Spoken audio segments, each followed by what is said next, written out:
bells jingle all the way. Oh, what fun it is to ride in a one-horse open sleigh. Jingle bells, jingle all the way. Oh, what fun it is to ride in a one-horse. Jingle bells, jingle all the way. What fun it is to ride in a one-horse open sleigh. Jingle bells, jingle all the way. What fun it is to ride in a one-horse open sleigh. Jingle away, jingle, what jingle away, jingle, jingle away, jingle, what jingle away, jingle bells, jingle all the way. What fun it is to ride in a one-horse open sleigh. Dashing through the snow in a one-horse open sleigh.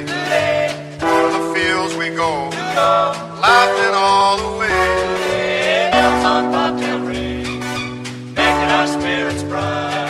What fun it is to ride and sing a sleighing song tonight.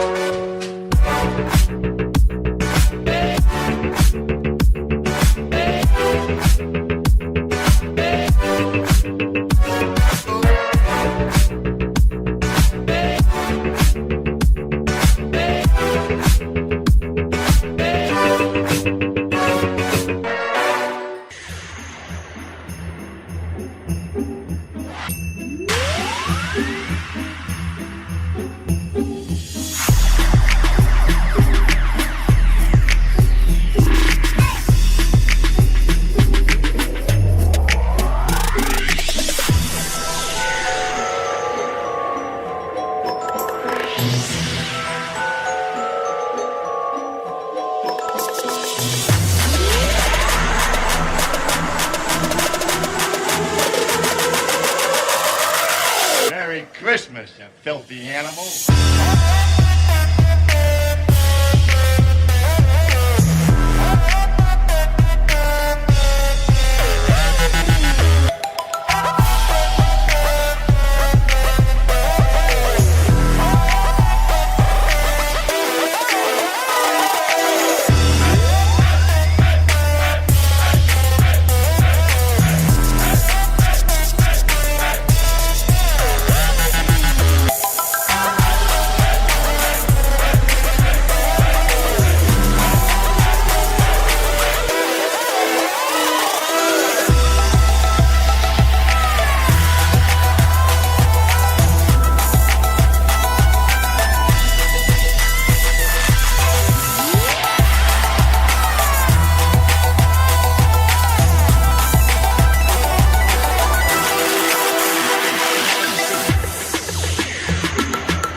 Christmas, you filthy animal. And a Happy New Year.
Whoa, it's slow, isn't it? I think we are on a delay there, Ransom. Not sure what is going on with that, but that maybe I shouldn't be watching myself on the thing, eh? You look good to me, man. Okay, well, I'm on a feedback on the other one, so here we go. Good afternoon, good evening, good morning. I was watching myself on the Rumble feed, a full minute delay, asking myself, why is everything so sluggish? I was like, wait a minute. Thank you for joining us tonight. We come to the point of overwhelm again here. There's just so many things that are going on in this. It's almost like a defeatism overwhelm of everything that is surrounds you, whether it's the economy or people coming in, the joblessness, the wars that are starting, the food prices, the birds, just whales. There's mermaids everywhere. There's earthquakes. The Earth's rifting in parts and half. Just need to step aside and take a look at the possibilities of what's going on and the opportunities in this danger. And please support human generated content here at the Civilization Cycle. Sign up for our show notes at civilizationcycle.com, because we are in the age of, there's going to be a premium now for human generated content, like Ransom and I having our own independent ideas, comparing notes, trying to have you come into our conversation versus AI snipped, clipped, jammed, and thrown out down your throat by the thousands of video narrative talking points to try to get you to believe and think a certain way, that everybody's thinking this way. Shortly after Thanksgiving, when I was watching some morning TV with my parents, which I don't do, but they were staying at the house with us, and there was one article came on and said, oh, everybody's going to spend about $1,000 this year, and the economy is just ripping, and the sales, the stores are so full. But if you looked out with your real eyes, you could see that stores really weren't that full. And everybody I talked to said they're not going to be spending $1,000 on gifts for their just local family. The average of $1,000. And I'm like, okay, well, is it going to be limited? So anyway, food prices are up. I got a few articles to bring you tonight, specifically about what's going on with the fertilizer debacle. Like, Trump wants to put fertilizer tariffs on Canadian fertilizer, but realize if he does that, we won't have enough to operate here in America, because we get enormous amounts from Canada. And to put even a 25% tariff on it would just make our food cost more money. So some of these things I'm looking at just going, wait a second. I get it with the tariff thing, but the most integral part of our food growing system, the critical minerals, now you can tax that and things. That was one of the whole reasons they put silver on the critical minerals list, because then you can tariff any metals coming in. So the amount of gold and silver. And, Ransom and I were talking about last week. I said, man, the silver price is going to keep going up and up and up. And today it closed, or it did go above, excuse me, it didn't close. It went above $64 today. Briefly, and then came back down in the $63 range. Yeah, it went up to 60. Yeah, tapped 64 there, and then it's back down to 63.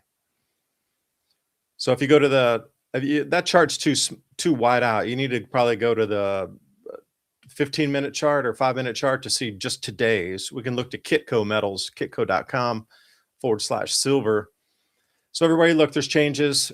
It's very clear to see that the money is changing, and the things are just going to get way, way, way more expensive as you see silver getting way, way, way more expensive. And the last thing, December 12th is when the printing presses, or not QE, starts again. So you can watch inflation just by the minute filling up. And it's like watching your gas tank fill up as you're at the petrol station if you leave your gauge on and your engine running on a freezing cold morning or a very hot day. Inflation is just going to start ticking up, because we're just going to start printing. Like, you thought that 2008 was insane. You've seen nothing yet. The amount of printing coming in is they are going to ramp that thing up. I mean, they're talking about $4 trillion extra here coming in 12 months. That's one of the reasons the silver price will continue to go up. And everybody I was listening to this last week is talking about $120 silver now. Before they were talking $65, $75 silver. Now those same people in unison have switched to $120 silver. So Ransom, thanks for joining me tonight. We'll switch off on some tabs here as we go through a few of the articles this evening, but appreciate you joining me. You look festive in the background. I got old Roman aqueducts. You got a Christmas tree. It's it's kind of dull and bland outside, so you got to put up a little bit of color here this time of year to keep it festive. Festive, It's funny what you were talking about because you kind of hit right on what I was going to talk about with the AI content on YouTube. Yeah, I'd like to delve into that. Can you go a little more? Because I mean, this is getting ridiculous now, this AI content thing. Well, it's going to be intruding into your life in all areas. Now that, we've had a long standing entertainment, industry and setup. And part of that, I guess arguably by some people, but in my mind, that is part of the track and trace and control operation. And it's, I've indulged in it myself. I'll watch things on television or whatever to, passive entertainment, as they call it. But therein lies the problem, really, for the next phase of human development and evolution and the way that we live our lives as a society, is that AI is now going to replace even our passive entertainment. So we've already let our minds go to a certain point when you allow passive anything. So let's put it in this perspective. If you lived in the 1800s or, there all the way up until radio, you would have been reading books. And when you read books, your brain responds by really boosting an intellect and cognitive abilities.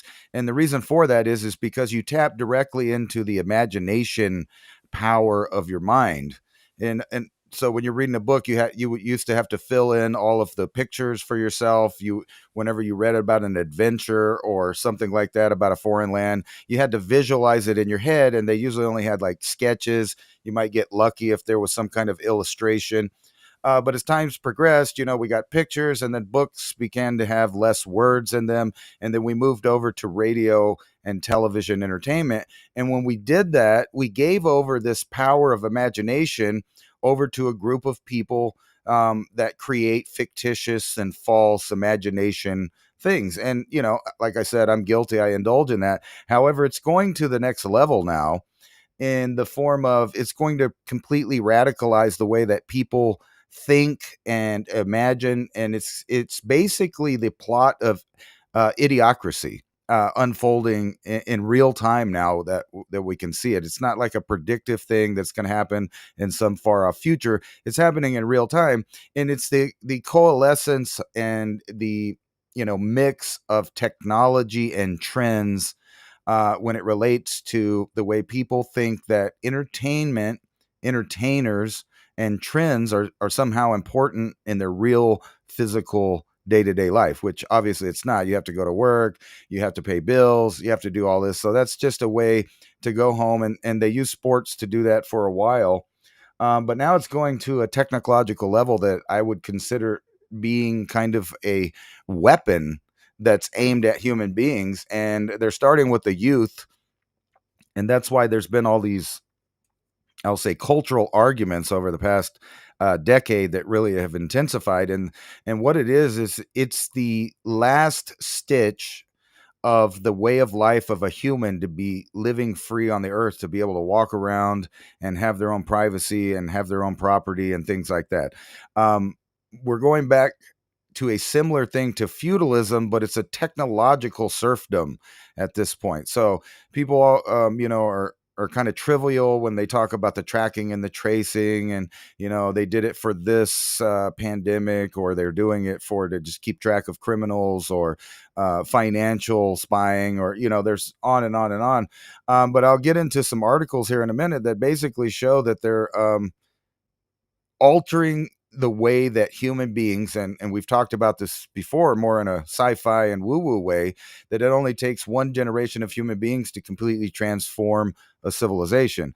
And there's a lot of ancient examples of that, from Rome up into recent times in the last World War, where people were using this idea that they didn't need you or your opinion or really anything about you. They just need your wealth, but most importantly, they need your children and their minds. And that's the way that we're going. So I know you're familiar with tablets, and the whole story about Steve Jobs, and he didn't allow his children to use the technology that he was creating, which was the tablet technology and transference of information from the internet, from artificial cyberland over. And it's a great way to learn things and everything if you use it correctly. But he knew that it rewired the brain of children. So there's been several generations now that have grown up on this technology, and now they're introducing the implant phase of the technology, from smart glasses to hearing aids to literal implants that you would put in to keep track of your health for you, because unlike your grandparents who had a little pill capsule that had the days on it, and it was up to them to be a responsible adult and figure out what their medications were and what they interacted with. We don't have that kind of society anymore. Now we have a trust the system, the AI system, and it's becoming increasingly hard to find real information without the filter of the AI being inserted into your research or what you're looking for. And now it's going to go to the level of when you watch television or play games or listen to the radio, you're not going to be listening to real people, real events, or anything. It's going to be completely computer generated. Matter of fact, the new line of video games for the major platforms came out, and they're already using that technology as predicted, where there's no intellectual property anymore, in the way that there would be some designers and programmers that would come up with a product that people would play that was fun or whatever, and they would design it with the graphics and the titles and the whole imagination. They're even taking that out of the gameplay. What they're doing is using what humans have created in the past 20 years and now giving it to AI to use as a weapon directly against us. From the time children are growing up all the way till when they're an adult, they don't know what's real. And we're already at that point. I mean, as you can see by how bizarre people are behaving that don't understand they're in that system. It's literally like the Matrix, where people do not understand that they're part of the system, but it's going on. And Disney, one of the major influencers of children since television became a thing, is now moving over to the Sora AI platform with their digital intellectual property characters. In other words, they're going to put children in front of a screen that creates all of their imagination for them, creates their opinions, creates their problem solving. All of that's going to be determined by what the kids are sucked to on these ever increasing streaming fees. And then there's a joke going out there. I've seen several joke videos about it, about like if you had Netflix when it first came out, it was a fee and you got to watch movies, but then they put commercials in it. So you had to pay a fee to get around the commercials. But then, they put more titles. And then if you really want to watch those titles without commercials, you have to pay another fee now to get, and they joke about how pretty soon, you'll mortgage your house so that you can pay your streaming devices, which is, funny that people think that those kind of things are even important in the first place. They're not, and none of it is. And a little distracted trying to get some stories up here for us. But following on that, on NBC News here, Australia launches youth social media ban and says it will be the world's first domino. Of course it will. Well, they're starting with this here. Yeah. So where does it go from here then? So as with everything, with the DACA Act over in Europe, where they want entire control of social media in Europe. So unelected bureaucrats say this is the opposite of what we think. You have to ban it totally. I mean, to zero. That's why they needed the encryption off of Telegram, because they really want zero talking and communication except what's approved by the state or by the, because we've rolled the clock back into serfdom, really. Absolutely. This oligarch class, and there's no other way to describe them. They're not elected, and they're running the entire country system of Europe, 45 countries in there.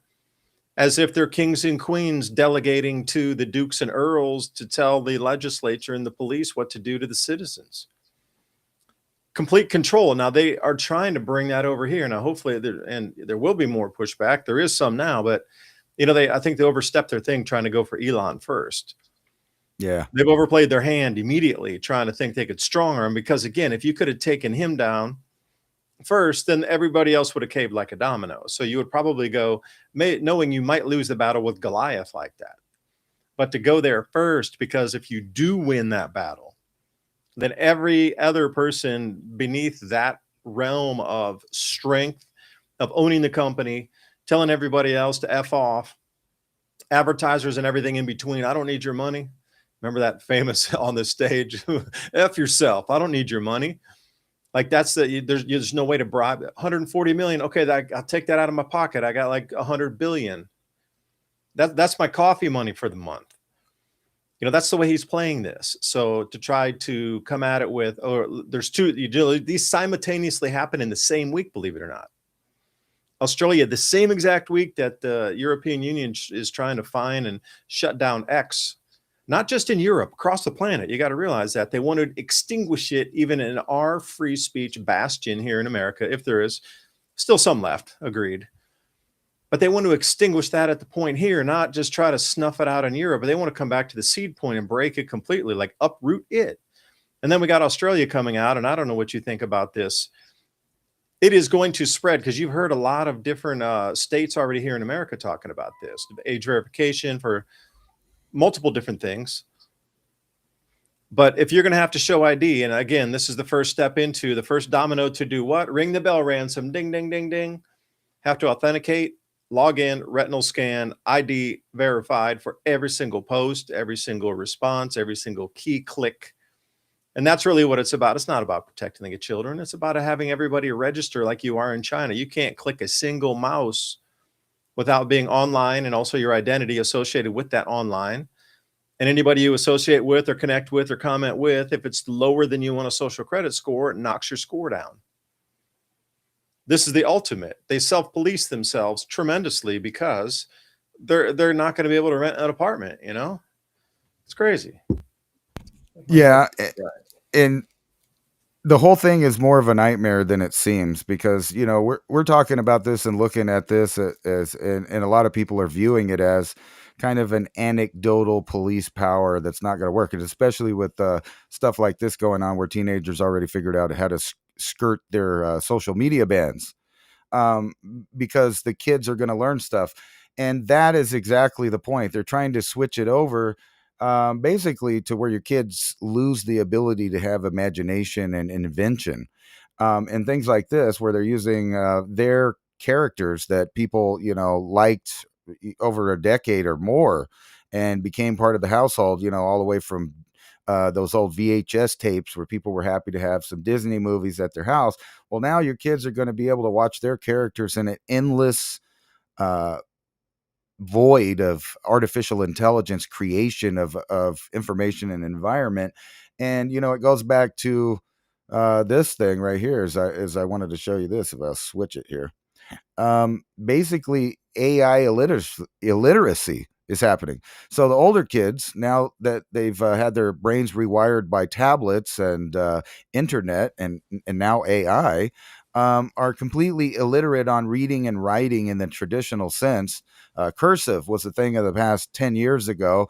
And now just basic writing is disappearing too. It's like the movie, the newer make of Fahrenheit 454, where the new language was just emojis to, and anything other than that would lead to a thought crime and, your person being raided. But and then you're back to Egyptian hieroglyphs. If we're only speaking in emojis, that's basically a hieroglyphic system. Different right. than cuneiform, but Yes, and there's a whole plan kind of to this. And the question becomes now, is it the time to go declare war on AI? And I would say possibly that's yes, because you have stuff like this where people are using the things to kind of stalk people or mess with their minds. And then not to mention that there's the new phenomenon of psychosis via AI because they couldn't handle the idea of entities that are this smart out there. And then tech giants are, fully betting on consumers finally giving up and putting the smart glasses on, which includes what I was talking about, implants and other peripherals that you need for medicine or for exercise or for your health or whatever. There's a plethora of excuses that they're using that you need to just go over to this trend and this fad and switch over. And they're going to use stories like this one to encourage and persuade you that it's a good idea. A woman gives birth in a Waymo after self-driving taxi alerted 911 to unusual activity. They're going to use, the idea of Wait, go through that again. Are you telling me that the computer system or the AI system inside said, "Whoa, there's something strange going on here," and this woman's flipping around like a fish in the back, and then Yes. it alerted the police for the car or the property itself to be protected. Yes, that's They exactly didn't what care about the happened. person. They were more like companies. Police are there to protect companies. They're not there to protect you. Understand the law. The law is the reason the police were set up was to protect corporation and entity, not individuals. So the Right. same thing, the reason the AI is there is to protect property. It's not there to be, oh, we need to make sure that if any human gets hurt, you're an individual. They don't care about you. You're not the property of the corporation is the thing that's being protected by AI. You as a flesh and blood human are expendable.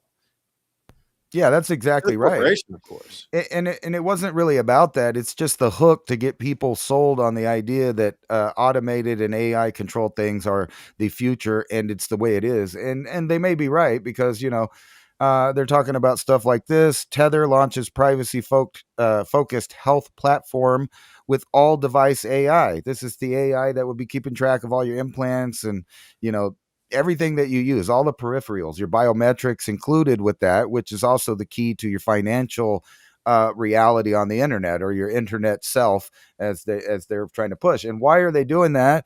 Because we're finally at the age of orbital data centers. The space race has officially begun, but we Yeah. already talked about this years ago Oh, that's where years it was ago, going. man. Years ago, dude. I'm serious. Years ago, we talked. And that's also why they have such a hard on for the moon now, because they want to put data centers on it. Data centers with AI that keep track of every living human on the planet. Complete track and trace system from the top down. And Oh, then, and the Earth itself, every square meter of the Earth or every square foot of the planet monitored in real time to watch the ebb and flow. And that way, the carbon trading market can move in real time depending on the forestation, the seasons of the year, the vegetation, the vegetative index, the density of the vegetation, the human habitation in there. They know when a single tree was felled. They can reduce that out of your 1 acre carbon credit. And when I say this, they are so granular, they can come down to a single tree in a 1 acre lot and determine the carbon allowance on that 1 acre by a single tree falling down, hit by lightning, felled by a human. They already have it that wired in. All the tree species, the CO2 sequestration in that by having the tree, and they are down to this single tree in an acre. absolutely By hundreds of millions of acres. That's the whole thing. It's really beyond mind-blowing that they can synthesize that much data and collate that much data in real time, millions of acres, and they can find a single tree that's gone out of that because it's blocked. They're not looking at they're blocking it in small blocks. and So this trees is have scary rights. because there's going to be that many more satellites above us to be able to look and monitor in real time. I would swear the amount of satellites up there is going to have to go like 100x where we sit now to accomplish the goals they're looking at. But you talk about disposable satellites, why not? That was going to be my next point is and people like Elon Musk have now perfected and shown the world that they do have the technology to have reusable and disposable satellites and rockets. I mean, think about that. The same rocket could launch more and more satellites. We have an EMP, they just slap that thing back together again and boom, back on the internet. Starlink is the future. you're gonna be broadcasting your transmissions of your cryptocurrency while it's up to a satellite, not on terrestrial internet. That was the whole thing you and I were talking about a couple years ago. And right. And Everything's going to be broadcast up and around and then back down. That's why they're not repairing any of the infrastructure on Yeah. the surface of the planet. It's going to be above the planet. That's the whole thing. And then that's the whole circle back to the YouTube thing that you were talking about, is basically we are the obsolete man. So to have a human being telling you things that they think, or they think they know, or their opinion on things, is going to be completely eradicated off of the information flow to humans. So instead, you're going to have AI that's completely filtered and sanitized for any ideas that would lead people to be, intelligent. And that's why they're starting with the smallest children.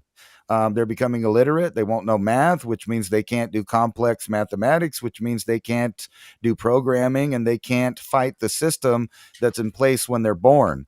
It's a completely entertainment idiocracy serfdom thing. But it's beyond that. It's their way of the Agenda 30 program is going on. And that goes directly to what you're talking about keeping track of each tree, because the governances around the world, including those that are on board with the basically world government to fight climate change and rule the peasants down there. They're shutting down industry, they're shutting down energy, they're shutting down food production, they're shutting down know-how. This is literally what you would do if you were in a military think tank, I don't know, and you said, hey, how could we most easily collapse a society where they did it and it's their fault? Well, you dumb them down, you kind of taint all the products, you create an economic situation where everything costs too much. And then, people are like little busy ants nonstop working for that system while they're being reduced to numbers. And they're going to use this technology to do governance when it comes to, like you said, keeping track of your property. Did you build a new shed? Did you chop down some trees and use that for firewood? Did you create a new wetland? Did you dig a well that's not sanctioned by the government? Did you eat the king's deer out there? We know there was more deer running around because we were tracking them with collars, and we noticed some of them disappeared on your property, which gives the game warden and the federal government complete authority on your property to go through your house in everything that you own. And imagine other countries that don't even have a constitution to hang on to. Yeah, well, there's another point that needs to be plugged in here. The switch between systems. Now, collapsing the Right. economy is one thing. They'll get all nervous and everything. Don't get me wrong. But to bring in an entirely AI system where people have forgotten there was an old system. They forgot how the old world operated, and they forgot even how the old internet operated with themselves in it. Because you have to think about, in your mind right now, what was the world exactly like in 2017? It is so different and literally a mile away from where we sit today. We had to go through the COVID. We went through the deconstruction of our world and then the reconstruction into a new form that is on. Like, I had an epiphany today, which I'll tell you about in a minute. But this is going to switch the shift of all AI after. So during the collapse, that's the perfect time to erase everything that's possible for you to connect to.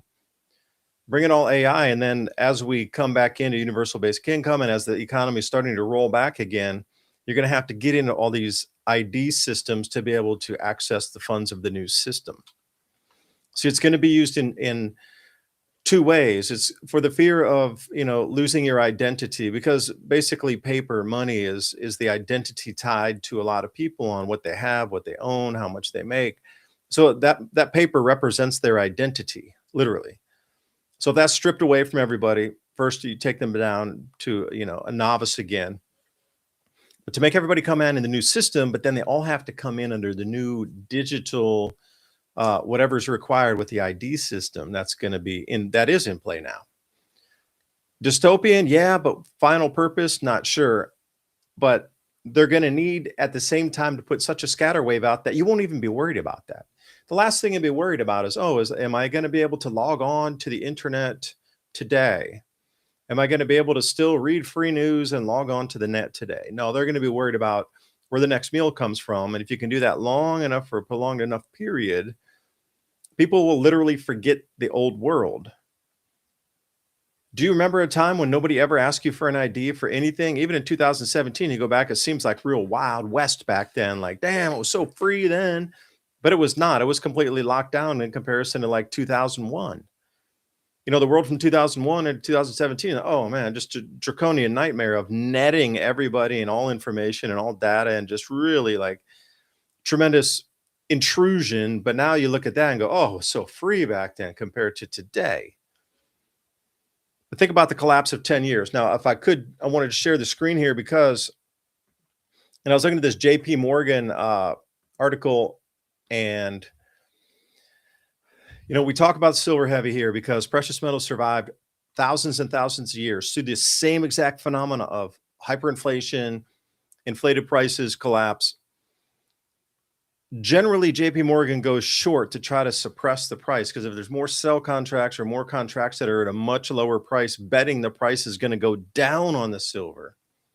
If you can overwhelm the system, then those bids and asks coming in there way lower than the actual physical price at spot is going to drive that price down. And this is how they have been manipulating it forever.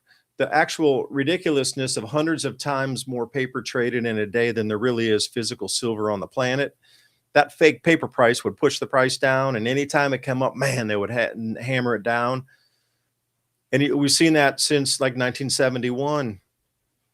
So here's where it gets weird. It's suddenly changed. Like these big bullion banks normally that have hundreds of millions of ounces moving around, not just JP Morgan, but about 10 or 12 other banks pushing nearly 1 billion ounces of silver. They're talking some days they're pushing 10 billion ounces on paper, lowering the price. No, I bet tomorrow the price is going to be lower by $1. And they're continuously pushing by 10 billion ounces. Shit, we don't even make that. We don't even produce that enough on a whole year. But that much is traded per day on paper through these fake paper contracts. And this is the way the silver price was manipulated. So that's a long story. But normally most bullion banks are short as hell. Really, the whole time they're short because they're trying to manipulate and control the price. Here's the thing that happened today, which is so absolutely, if you're looking for signals, it's like Warren Buffett having a thing and go, you know what, by the way, we're selling every stock we own and we're starting to buy gold and silver immediately. Thank you very much. We guarantee your share price at Berkshire Hathaway will go up. Thank you for your attention. Like right. That kind of monumental, smack you in the face, crocodile you hitting them with the tail kind of announcement. This is another one right here. JP Morgan sells entire short position of silver and flips long to 100% long. Meaning there's no way that they can't contend anymore. The pressure going up is too high, so they have to go with the flow and try to continue to work with the price and siphon it off as they move along here. And I will read you. This is off Silver Trade, excellent site. There's a few other sites like Mike Maloney's site at goldsilver.com. Excellent commentary there. Kitco has some good stuff. JP Morgan long believed to the longest short of gold and silver to control the markets for decades, plural. They've been hit so many times with billions of dollars of fine for market rigging and price manipulation. Nobody went to jail. They just paid the $1 billion, but they made $4 billion in profit. So it's an operating cost of 25% or something. That's the way they look at it. $1 billion fine is just an operating cost, just an expense. And they know they'll get caught. They know they get slapped on the wrist. Those that are investigating and were smart enough to figure it out usually get hired with them because they're smart enough to figure it out. So the only time, and I've heard this before, that's why I wanted to bring it up. The only time that they would ever go long was when the actual price of silver was uncontainable any longer.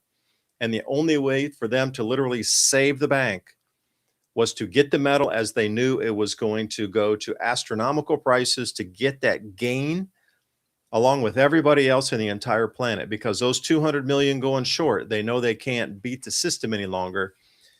And if they were holding on to those and got locked in with that, 200 million ounces, and generally they're leveraged out, I don't know how many times on top of that. But if they were to get locked in and silver ran away to 120 and they were stuck at a $60, they had to pay $60 on each of those 1 ounces. Oh, you're talking 200 million times 60 times how many times they are leveraged out. Yeah. That would be more money than entire GDPs of nations they would lose in just a day. They understand something monumental is about to happen here where the prices are not going to go by mere pennies or dollars per day. They're going to start jumping by $10, $20 a day, or else they wouldn't be doing this. And I heard several people speak about this through the years, that when it came to this point, when these bullion banks all started to go long, that you were looking for $5, $10 gains in a day. And when it really got into like FOMO, where Main Street starts to come on, you might see some $30, $50 day gains. They can't survive that. They get caught out one day, they're going to get blown out. So they have gone 750 million ounces positive, meaning they can take delivery of 750 million ounces in the future. You tell me what's going on. The full physical supply of all these, even with what they have on paper, there's not that much silver available on the whole planet, even in a year. So the paper continues to be manipulated, but this time, instead of pushing the price down, they are pushing full throttle the price up. That is what I'm trying to get into, a long way to say maybe, is them going long means the price of silver is absolutely going to go to levels you never thought it could go to. Never. I mean, you know, and some of these wild traders are going, yeah, you'll be able to pay off your house with like 10 ounces of silver. And I was like, nah, man, that'd have to be like $5,000 an ounce or something, right? Right. And well, for silver, not gold. So you tell me. So what are we looking at with the U.S. debt clock? And they do a silver ratio there. Let me pull that up too. I'll pull you off there. Kind of lost my train of thought, but I was gonna say maybe they're just trying to outpace or outprice the public sector. Because right now, this is actually what I was going to go to next, is that we seem to be in the second kind of renaissance of mining and attributing wealth to every little ounce of matter on the earth. You know, especially with these rare earth elements, which, you know, gold and silver are in that group, trove of critical minerals undiscovered or uncovered, excuse me, in the Utah desert. But even more interesting than that is that countries and militaries are going over to developing small refineries for critical minerals, which could include recycling stuff that's already there, or, you know, I don't know, getting it right off the market like copper, or, you know, you're going to be using a lot of gold and silver for what? Technology for the next phase of things. And we're well into the Agenda 30 idea. I mean, most of what they really had planned is happening. And the thing about the ID, which is funny about that, I went today for a eye appointment to get a prescription because, you know, I'm getting a little older and my eyesight ain't what it once was. And they required an ID just to get my eyes checked. You know, you're talking about all these things. Yes. And I was like, I just kept thinking, whatever, but why in the world would you need my identification? And funnily enough, they had one of those, you know, license plate and facial recognition readers outside in their parking lot, also on the road right there. So those things are everywhere. So we're just about to jump over into the Agenda 30 whole thing, which, if you go read it, what's one of the major things that they wanted to do there is not only digitize, track, and trace every single animal, plant, and human on the planet, but a massive population reduction. And we're about to have that. And all you know, signs point to it's just a case of when and where and what's the trigger for it to basically go off. We now see European countries referring to us as adversaries because we're cutting off Ukraine funding. So it's getting pretty weird. And then, you know, I'm sure you saw the them grabbing the oil refineries and tankers there in Venezuela. And they're going to float those tankers back over to the U.S. And then Trump also saying that we shouldn't not expect strikes in Colombia, Venezuela, and Mexico. So we're just adding to the area of, you know, doubt here. Meanwhile, they're collecting all the goodies off the earth. Yeah, that's what I'm saying. Is this I had written a note to myself. The Great Reset is nothing more than harvesting you know, condensing all the assets that would be destroyed in this whole natural reduction anyway. So you look at the Great Reset. It's not targeted against you personally. They're just trying to harvest all the wealth off the planet because it would be destroyed anyway due to these cycles that we're heading into. So don't take it personally. I mean, yeah, do, but I mean, it's not. There's something way larger and way bigger than that. Just they're targeting me. So here you go. I wanted to bring this up. This is your gold and silver, and we'll look at national debt. What was the last number you remember there, Ransom, of the national debt? 37 something trillion when we brought it on Yeah. the show last time. I think so. We'll take a look at that in a second. But if you follow my cursor right there, which you can't because I'm on the wrong page. So I see if it. you look right here, dollar to silver ratio now, $1,163. So if we were to take all, all the debt that was out there and then convert it over into what was owed on our national debt, and we were going to pay it off with silver, and all the existing silver, even the shit that's in your like cutlery and thing, all the silver that we know about would come out to this price per ounce. And that includes your grandma's old silver. So don't think of it as it's way different than that. They're trying to add in things that shouldn't be. So this should be far, far higher because you're not going to pull out grandma's cutlery and like sell it. You know what I mean? So the dollar per ounce, as high as some people said as high as 40,000 to reset on this, but here you're almost near 10,000. But I wanted to show you the paper to silver ratio. So currently, as I was saying with JP Morgan, they have 357 ounces or 357 ounces on paper for each one physical ounce that's available anywhere. Right. So those paper contracts are at least 357 as they know of, but there's far deeper rehypothecation and these sort of things. And then there's dark pools for funding and liquidity out there. That doesn't count in all this. So just put that in perspective. On paper, there's almost 400 ounces of silver pledged to the world when there's really only one physical ounce. This is what's starting to break right now. Like in the future, we talked about this last show. There's going to be a price point at which I don't care what it is, people won't sell it. And then unless you give an extremely generous bid and offer something else that somebody needs, then they will trade you that. But it is really going to become quite expensive for an ounce of silver. But again, everything else you buy will become expensive as well. Right. But a little bit better news for today. The gold to silver or the gold to paper ratio has declined from about 143 to 141 for 1 ounce. So there's 141 paper contracts out there for every real physical 1 ounce of gold. That's declined actually. So 357's it's been like that for quite some time on the ratio of paper to silver.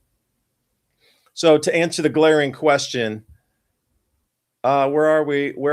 Who bet at it? 38. Da-da-da-da. It's already gone up more than half a trillion dollars in the last 2 weeks since we looked at this clock. Right. And it's already close enough to almost round up there. That is insane. When was the last time we looked at this debt clock? Like 2 or 3 weeks ago. Because I remember when we were looking at the SDO, at the solar, at the CME that was coming off, we were looking at this debt clock too. Yeah, and that's not very long ago. To most of the public, this is just what is this? This doesn't matter. What is that? They don't even get what it is, though. I'm saying for the average American, they're not thinking about the national debt. If you showed them this, that's just the hieroglyphics. Where's the emoji that says, broke? I don't know. Here's for the whole year. They're expecting another $1.7 trillion for the year. So the future USA Treasury dollars, they're counting it for you. So this is an interesting thing that popped up. Whoa, where'd it go? There it is. Wealth-based, debt-free, non-interest-bearing money issued by the U.S. Treasury. We call that coinage, like gold and silver coinage, copper coinage. 1862, President Lincoln issued $450 million directly from the U.S. Treasury, debt-free, interest-free notes known as greenbacks. There was no debt with that. So think of we worked on an entire system where our country survived on tariffs from others. There was zero income tax before 1913, you understand. We still had roads. There was electric being put in. There was running water. There were cities and thing. Prior to that, so think about the world in 1912. Not as advanced as today. But like New York City was up and absolutely running. It was like a bustling hub. Boston, Savannah, Right. Florida was coming in. All the ports were banging, and still they were running the entire country with no income tax. Yeah. On June 4th, 1963, President Kennedy signed Executive Order 11110, issuing $4.3 billion directly from the Treasury, bypassing the Federal Reserve. These debt-free notes were known as silver certificates, and I used to collect those as a kid. Little blue dot on them over the words there, and it was redeemable, where you could actually walk in and before they closed the silver window, you were able to walk in with that blue note and say, hey, I want to get $10 worth of silver. But when silver was like $4 an ounce, they would give you a couple and 2.5 ounces back over the counter for that. Like physical metal exchange, gold was the same way as well. But now that no longer happens. You got to go pre-33 for that gold to be able to change over the window like that. But still, through a history, you could walk in with these paper things and get the physical metals back over the counter, because every bank, that's where the reserves come. And another thing, I was talking to a friend today, he's like, did you know that no banks have to have any reserve anymore? And I was like, yeah, that's kind of, they talked about 6 months ago. None of our banks have to have any money backing up the bank any longer. Zero. Yeah. But prior to that point, that's why they called it a reserve or a reserve ratio, because if you had those $10 bill, $100 bill, whatever, and you come into a bank and you said, here's 100 paper, I want my metal, they legally had to give it to you. So the bank always had to have some percentage of all their loans and all their total assets. Usually back then it was like 10% of everything they own had to be as a reserve, like literally on the property at any one time, so people could come in and redeem it. Well, now since we're all on digital systems, the redeeming doesn't happen. It just won't happen. They're relying on a system of ATMs to distribute the cash to you. It wasn't us. ATMs ran out. My bad. We'll get it back to you tomorrow or after the weekend. It's not like going up to the bank 5 p.m. on a Friday or 4:59 and go, I need this over the counter. Right. Oh, we're out for the weekend. Sorry. But you see how this thing had worked through history twice. And what happened to both of those presidents, by the way, do you think? Yeah. And then Did you notice that the two things that they have in common are the two other things that they have in common? that's true. You go U.S. Treasury debt-free instruments, and you are a target on your back for sure.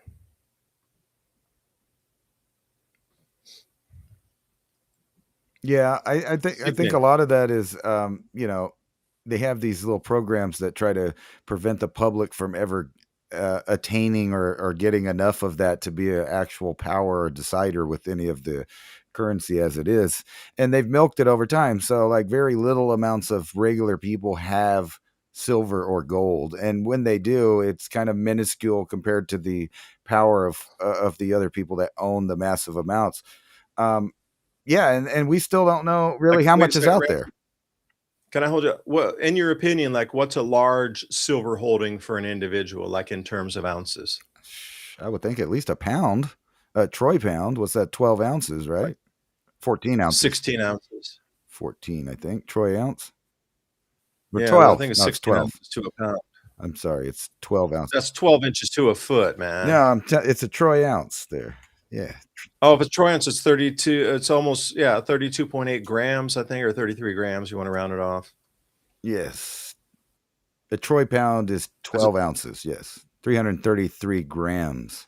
Then what's 16 ounces? That's our regular royal foot and pound system, but they never use that for monetary for silver and gold. It's by troy, which is a few ounces short of a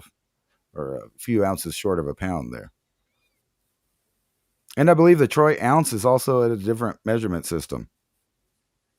It is, because if you look at a troy ounce, the number of grams, like if you look it up in grams, if you're over in Europe, they're selling everything. But even in England, if you look at the different weights and measure system on the troy ounce versus what you can the regular, what we consider ounce being used out, it's a little bit different. It's about 3.5 grams different, which is about 10% on that. Yeah. Yeah, that Especially if you look at the back of a silver round, it says 1 ounce. Right. 1 troy ounce. So what are you seeing on your measurements there? Yeah. So if because of that, you get a 31.1 gram ounce instead of a 28 gram ounce, because you're on a different measurement system. Yeah, and especially if we go on kilos too, then you come into how many ounces? 35 or 32 ounces when you come into a kilo.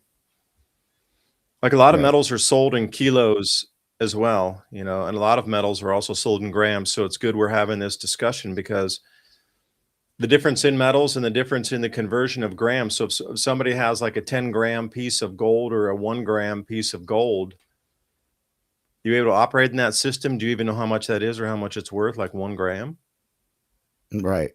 I was trying to I mean, there's converters tell out there my right now because we have the internet. But if you don't have the internet, would you be able to even make change with that? Like, do you have any old pre-64 constitutional silver where you could actually get a fraction of an ounce without having to pay the absurd premiums on bullion for a portion of an ounce, like 10th ounce?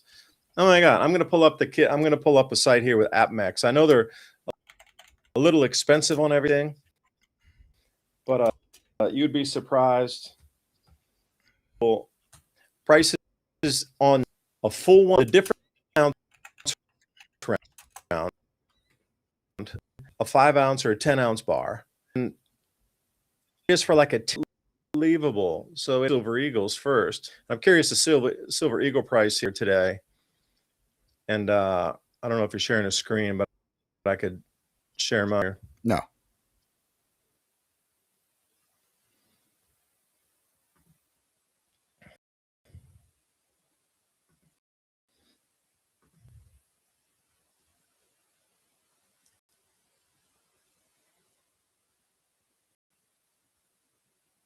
Ransom, can you hear me?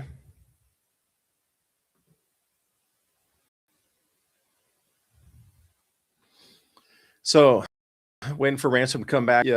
Look at the price of Silver Eagles now. You can't touch anything for under 69, but it's really deceiving because it's not really, wow, I can get one for 69. Let me click on to the actual fine details. There you go. The smallest you could probably pick up silver for now is going to be around $5 an ounce in the real world, even though it's trading for 64, the premiums on it, because it's more and more difficult to get. See, that's the whole thing, is we're getting into the unobtainium $10 premiums. So what you're looking at is the price. This is an American issued, government issued mint coin here, Walking Liberties. So $74 for that. Now, do look into silver. I want to go down into by the weights here, and you can do that. You can just trace through your own stuff. Get Right. down into like the 1/10 ounce. Let me find it here. 1/10. We were sitting around here the other day with my son, and I was asking him how many, have you figured out the formula? And he was like, what? And I said, of how many of them quarters, them silver what is it, 63 quarters, take to make a pound, or how many half dollars does it take to make a pound? So he wrote it down. He figured it out. I think it was like, so if you got some of that old money that's not even pure silver, it's like, what is it like? I think this says 90% silver if they were pre-1965, half dollars, and then you got the 60% Yeah, quarters, 365 was right? So 1964. Yeah. with 37 points, you a pound of silver. So it'd be like a little stack of 37 coins. When you Yeah, and see if you look it, at that, so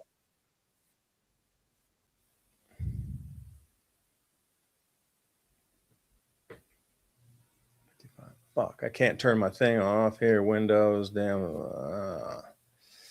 Microsoft. No, I got to get this thing turned off. It started back on me again on me, and then I'm like, this Teams thing is killing me. Terrible. Get off there, Teams.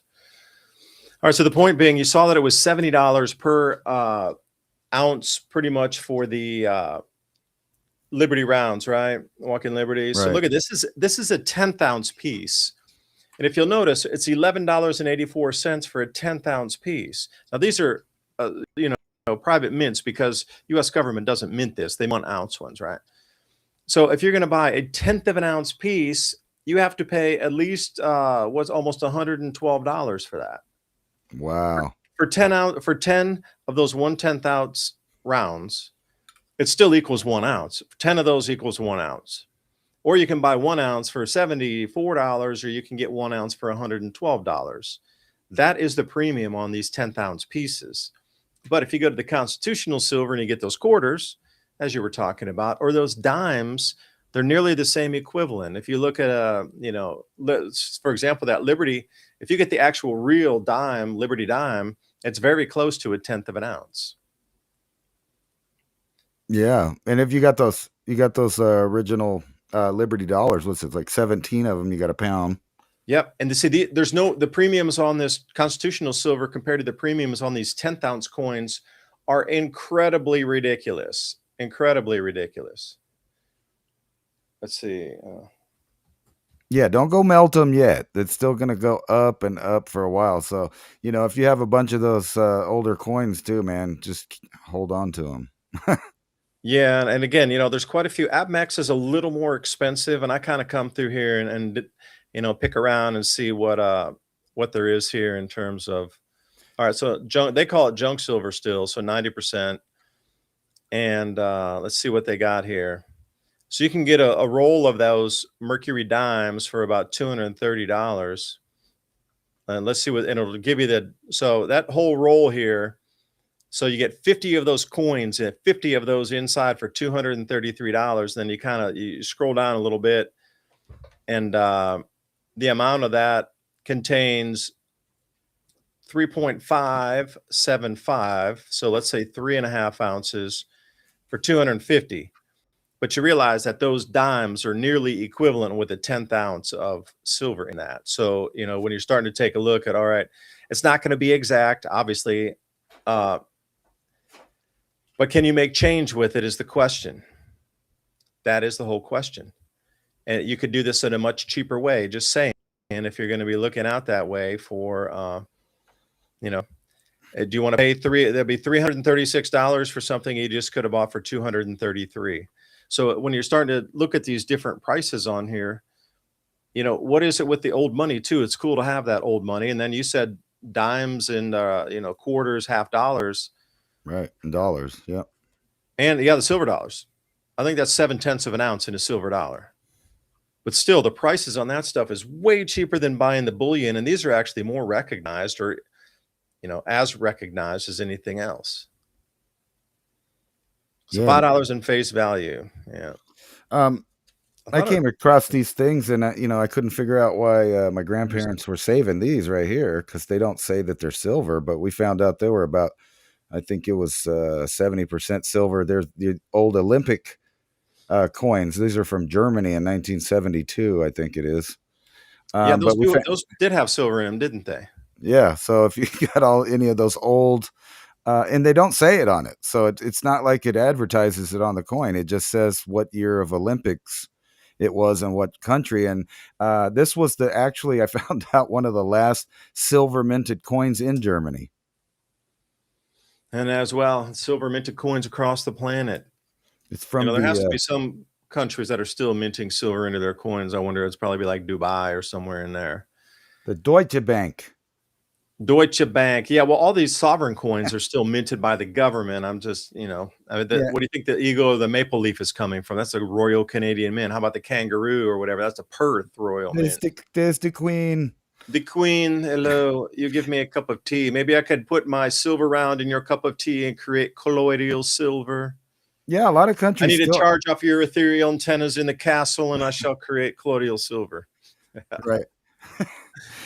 On to the break. Thank you so much for staying with us for the first hour here. We're going to be right back. I wanted to continue the conversation on, how do you feel that this metals thing is going to move? Because it's going to be the defining moment of our world moving forward. I really believe we're coming into a defining moment on this will separate the planet and the individuals in it. We'll be right back. 'Tis the season for stocking stuffers. The holidays are upon us. The gifts. What are you thinking about giving to others? The gift of stress relief. Rest well, wake clear-headed. Melatonin-free sleep snacks. Master herbalist building and combining CBD, CBDN, functional mushrooms, other sleep-enhancing botanicals with an impeccable balance. One of the greatest natural sleep aids currently available. How about CBD topicals, an effective way of harnessing the power of CBD and CBDA? Full Spectrum has benefits for inflammation and soreness on your skin. Lip balms, body balms, and body creams. What better gift to give relief? Don't forget your pet CBD. Chicken flavor Full Spectrum for dogs and cats. Got to keep those little critters happy. Immune support, no problem, got you covered. Aptogenic mushrooms, herbs, and other soothing ingredients help you feel healthy and vital when you need it most. And for these focus gummies, check out the ingredients: tapioca syrup, beet sugar, real grape puree, none of the chemicals we're used to seeing, pure and natural. Sleep gummies, stress gummies, blueberry lemon flavor, fall asleep faster, stay asleep as long as your alarm setting will allow you, and wake up refreshed, ready to thrive. Blueberry lemon flavor. And if you're not into the gummies, full spectrum soft gel capsules.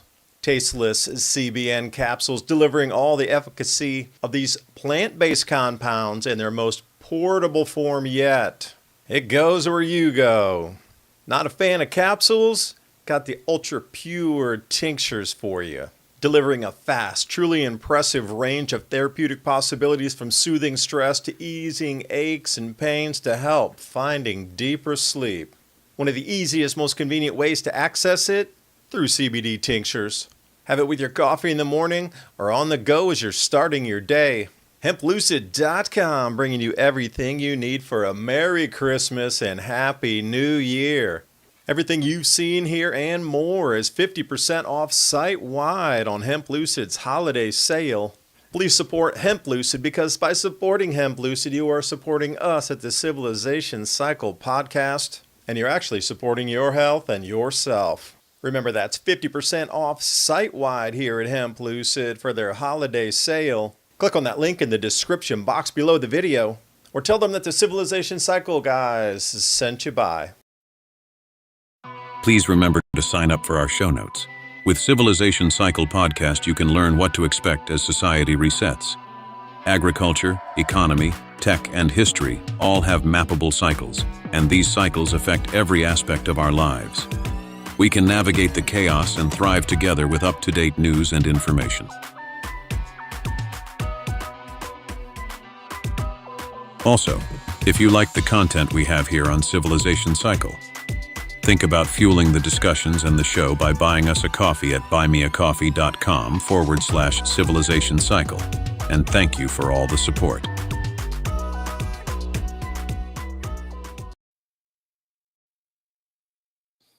Enzorb, enzyme supplement designed to enhance digestive efficiency and nutrient absorption, acting as a catalyst for metabolism, but also helping you with any type of leaky gut. It helps you absorb your food and bring as much nutrition into your body as you possibly can. Helps energize from the inside, and also Protovite Plus, 100 nutrients, 1 pack. And Protovite Plus, super antioxidant protection, making it ideal for individuals looking to boost their immune health.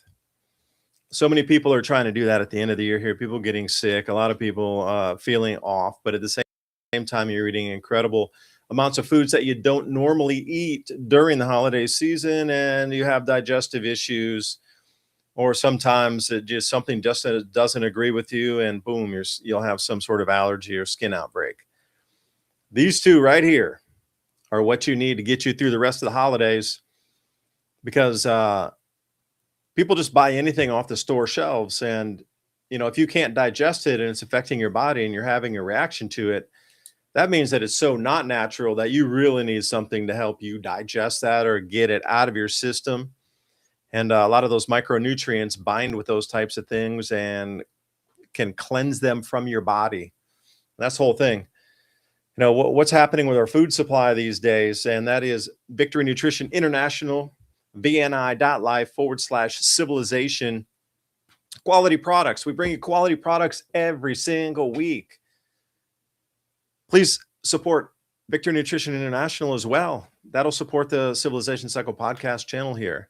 We only put on products that we believe in, and I love their products. I have it in the morning, Protovite Plus, get me up. I can wake up with that. If I'm feeling off a little bit with the belly, Enzorb, and also, their hydration during the summertime, and they have a whole range of things. They even have some nootropics that I grind into when I'm working on a long day.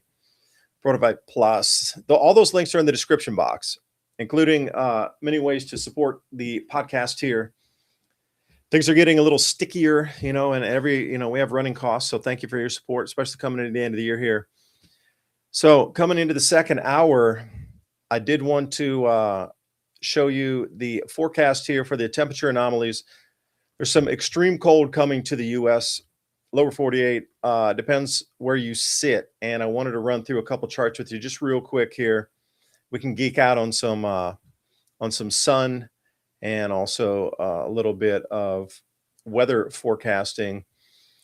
So where you sit today, that cold is going to start drifting further south here in the next day or so quickly.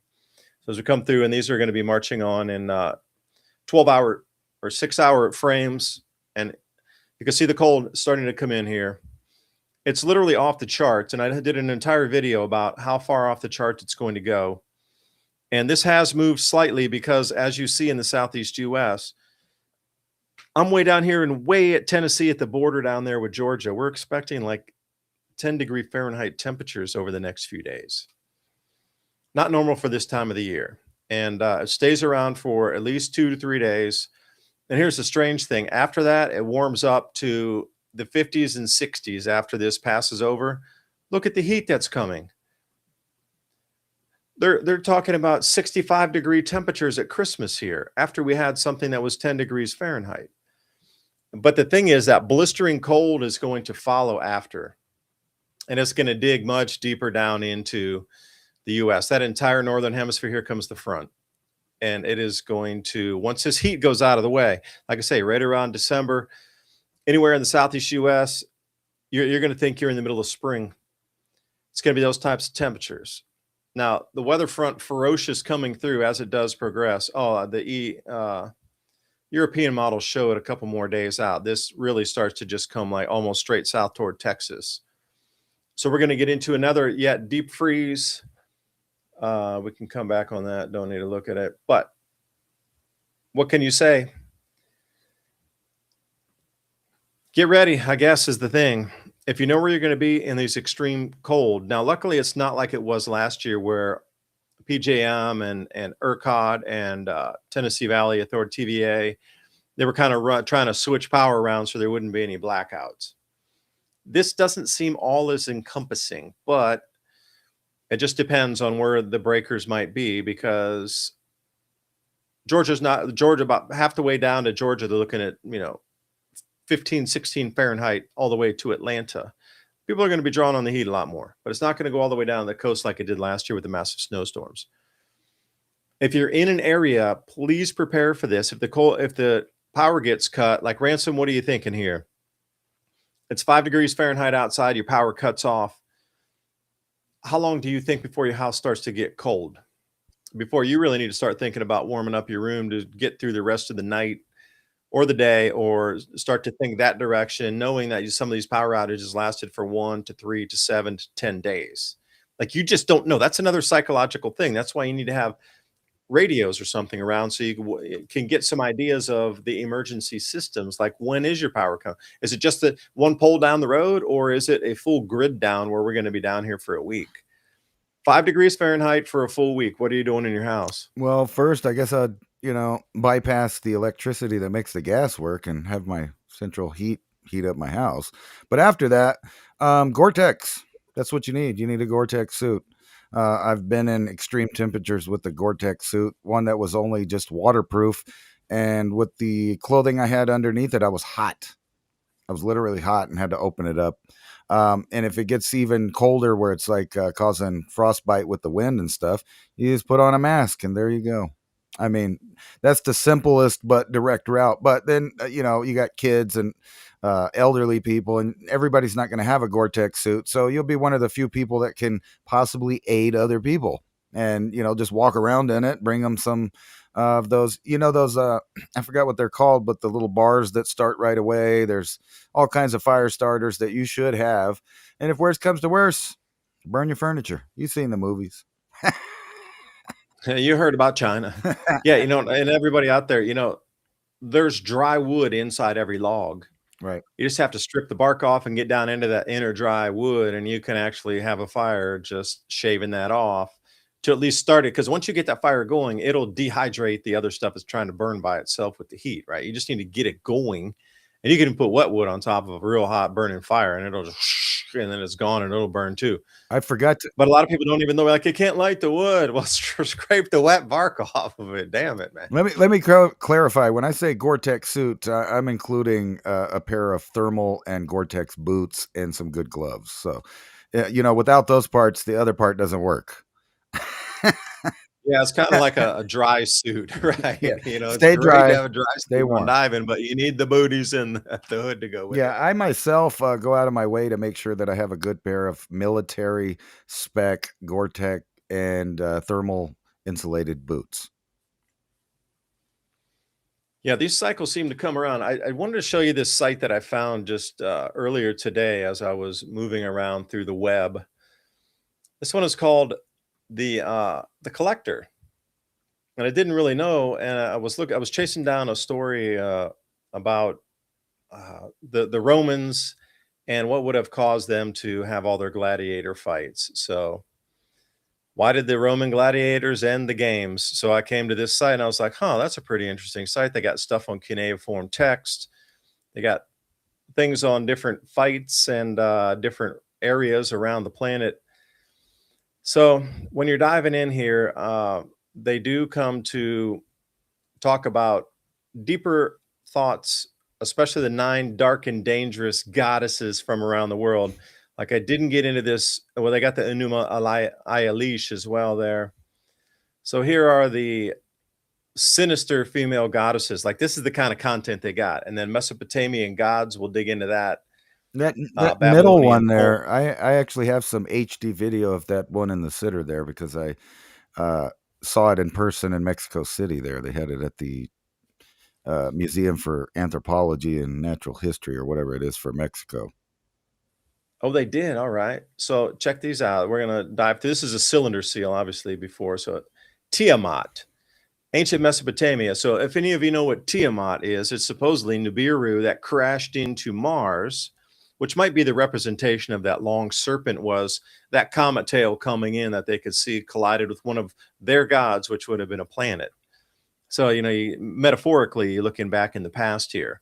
So the story does, if you're looking at the creation stories coming out of cuneiform tablets, some of it's Sitchin work as well, translated. Some of them say there was a mistranslation at points on that. But just go with me on this. Tiamat was a planet between Mars and here on Earth. There was another planet in an orbit around it, but Nibiru came in, crashed into Tiamat, which is now our Earth. It's Earth. Well, the belt. Well, it's the belt, the comet belt. No, that's the shattered bracelet. The shattered, yeah. Tiamat is Earth before it was Earth. It's the water planet that Nibiru hits and steals all of its moons and leaves behind Kingsu, which is our moon. Yeah, but what did it do? It also smashed into Mars and caused that electrical scarring at the same time. Yeah. Well, it's supposedly even Nibiru was responsible for even Neptune bowing and all of that. So you got some strange artifacts out there, like planets with moons going in retrograde to its spin and things like that. Especially with Uranus, Neptune, and Jupiter and Saturn. They have just weird stuff going on. There is indication that some large body moved through our solar system at one time.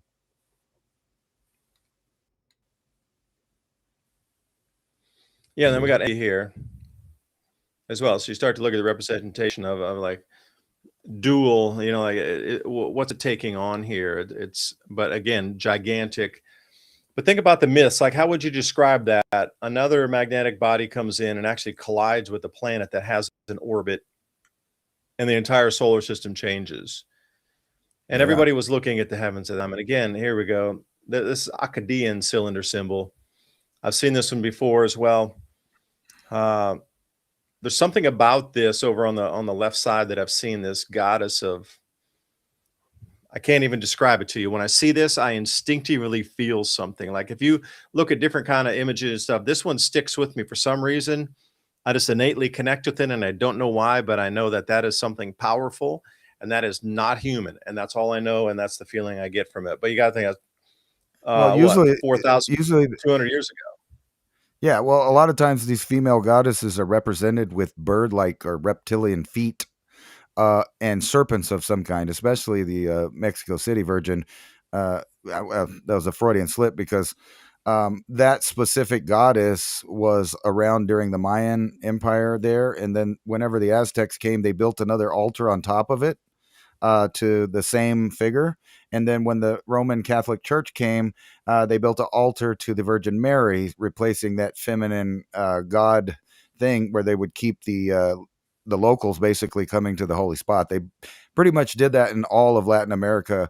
And you see that also in the Middle East and the ancient Roman Empire, where the Romans came and built on a Greek thing, and then the Greeks probably built on something older, and then later on you have the mosques and so on being built on there, the Catholic churches and whatnot. So wait, in a nutshell, you're saying everywhere that you see the Virgin Mary as the center of that worship spot, they were originally worshiping something like this.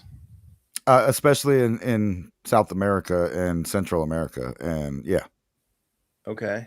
Mesoamerican cultures as well. They had their own female goddess. It was the one on that first slide you see. It's like a snake or reptilian woman with a skirt made out of rattlesnakes. It's very bizarre there. You see that, and it's a double-headed serpent. Which, if you look over at the one you were showing to it from Mesopotamia, you see the double horns of divinity on top of it. Kind of looks like serpents as well. Yeah, the horn thing as well. It seems to be a purveying theme through all of our history until now, where they try to. And there you Yeah, go. you You see can't his tell me helmet. that's not DNA on the right, that they're holding a strand of DNA. If you're not smoking enough. If you're not seeing that, that's all Well, I'm it's saying. definitely an earlier version of an Ankh, like in Yeah. Egypt. And you see that helmet there. So they, with the deities from Sumeria, the more divine they were, the more horns they had on their helmet. So, like in their layer of importance. So, a lot of times, Enki and Enlil and Anu would all be with a bunch of horns, or a bird for some reason. Oh, gee, where did the bird come from? Do you think? Oh, wait, there's a hawk with the cobra right down there in the vulture. Right, and then you got that serpents and birds are very important in Egyptian uh, mythos as well. Yeah, and you always have the storks up in the tops too. So when we're coming down through more of the ancient types of things, like what was their their focus on? And if you look on the left here too, this is a real interesting one. You got the horns coming off, and you got four horns there. I mean, they drew that as something about that was another set of horns coming around. But notice the people that are below it, or Anubis or something at the below. Like this was the size of these beings, literally. When you're talking about Anunnaki gods of something that could be 18 or 20 feet tall, like these giants of old, we're always told, oh, they're 8 foot. They're trying to relate him with Sasquatch, 8, 10 foot tall. Now, apparently, some of the stories, these things are 45 foot tall, 35 feet tall, 25 feet. Like just put that in perspective for a second. When they talk about gods of old and giants of old, they truly meant that. Truly meant that. Incredible giants of massive stature beyond like anything we can comprehend. Like it's just mind blowing that you, as a 6 foot tall human, that's something that could be 5 times taller than you, but also the same anatomy of the human. But imagine the power and the speed of something, 5 times bigger than you. Right. What's funny is I every time you Golly. every time you look at one of the older gods, especially in Aztec and Mayan, which it seems to be that they were totally and utterly mistaken on the age of the Mayan type culture.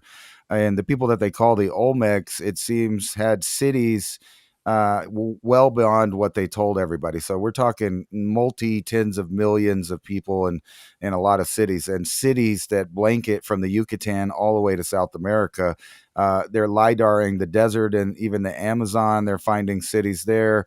Down in South America, they're finding older cities there. And what's funny about it is that all of the early ones, they all did megalithic block. And if you can see this one right here, I can't say his name, Blalock or something like that. Anyway, it's the water god of the Aztec. But what's funny is the Aztec didn't make this. They just came upon Chalk. this. Chalk is the water god of the Aztecs. Right. Well, it's Chauk. I did a video on that. Blue god. right. This is him supposedly. This is a giant megalithic piece that they had to use a bunch of equipment to get down to the museum. But it's supposed to be him. The thing is the Aztec didn't build anything like this. This is pre-Aztec. It's pre-Mayan, probably even. The Mayan, even, but yeah, no, not even Olmec, because that facial features would have been different on that. Well, what's Very weird rounded. about the Olmec, I actually have a lot of examples of Olmec versus other artifacts, and so a lot of stuff attributed to Olmec are just random civilizations from South America, Central America, and North America that they squeezed into this unknown civilization. But now, like I said, with LiDAR, they're finding all these cities and stuff. But yeah, I just have tons of these, and examples of. I have a video. I could load it. It'll just take forever, but it's just tons of that kind of stuff that came out of there. They had a massive civilization, and it ended, and then recycled and ended again. And they're trying to tell people that it just wasn't that old. It was old. So let me share this tab instead with you. It is incredibly old. These things that we're told are not old are probably thousands of years older than really given time to. So what I was, staying on the same theme here, how did the ancient Greeks and Romans conduct banking? So what do you see front and center here again? Gold and silver coinage. But to put a point here, you could grab that coin right there and it would be, forget the antique value on it. The silver coin, the silver weight on that would be just as valuable today to buy or purchase something as it was back then. You're just getting the antiquity value on it. Otherwise, the weight in there of, like, let's say, 1/10 of an ounce of silver in there would be equivalent to 1/10 of an ounce of silver today. The purchase price and everything with it would be exactly the same because the metal is exactly the same and it carries that value through history. Although these are more valuable because, they were used in older culture. But in a pinch, silver is silver. And that's the whole thing about it. Saw some old Parthenon pictures from the early 1600s, and it did not look like that. And they were firebombing it, and they had these giant things on what are those catapults that were destroying it. And I got to find that photo. It was in a recent video, but it looked nothing like that. It had just incredible amounts of ornaments across it, and there's a building missing from behind it, completely destroyed. There were two buildings up there. Right. Like some of these things, yeah. And you look, old coinage here. So take it over, Ransom. The deer has got you. Yeah, again, the horns. What is all about the horns? It's a sign of divinity, allegedly. What's funny about that is we know at that time and multiple time periods, that's what they were doing, is scouring the earth for resources. And now we're seeing that in a technological sense. And if you've ever watched one of those strip mining operations, or, when they got that giant, amounts to a giant earth saw that has, like 20 buckets on a giant wheel, and it's just stripping along the earth, you see how different what was going on back then compared to now. So we're ready to strip it and move into a technological, advanced, spacefaring civilization. But the problem is they're going to leave the populace dwindling and behind in the dust because they don't want to share their empire. Yeah, they don't, do they?